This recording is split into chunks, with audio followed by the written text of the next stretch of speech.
PSM Makassar krisis stopper jelang melawan TS Barito Putra pada laga tunda pekan ke-6 Liga 1 2022-2023. Dua stopernya Yuran Fernandes dan Erwin Gutawa tidak terlihat wajahnya di sesi latihan jelang keberangkatan tim ke Banjarmasin, Kalimantan Selatan.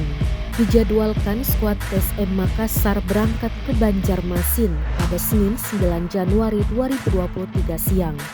Lalu Selasa 10 Januari 2023 pukul 16 waktu Indonesia Tengah menantang Barito Putra di Stadion Dehman Lehman. Yuran sudah absen sejak latihan perdana tim pasca libur pada Kamis 5 Januari 2023. Sedangkan Erwin Gutawa baru 2 hari ini tidak ikut latihan.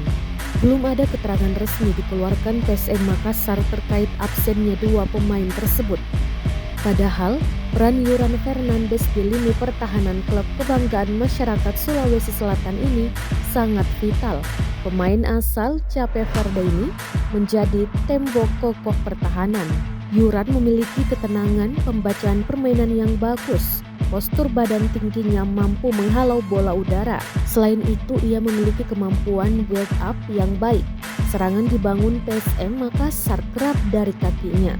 Mencari sosok pengganti Yuran dalam tim PSM Makassar cukup sulit. Erwin yang berposisi stopper juga menghilang. Pemain kelahiran Bone ini memang memiliki gaya main berbeda dengan Yuran. Erwin lebih lugas dan tanpa kompromi bermain demi menghentikan lawan yang membahayakan gawang timnya.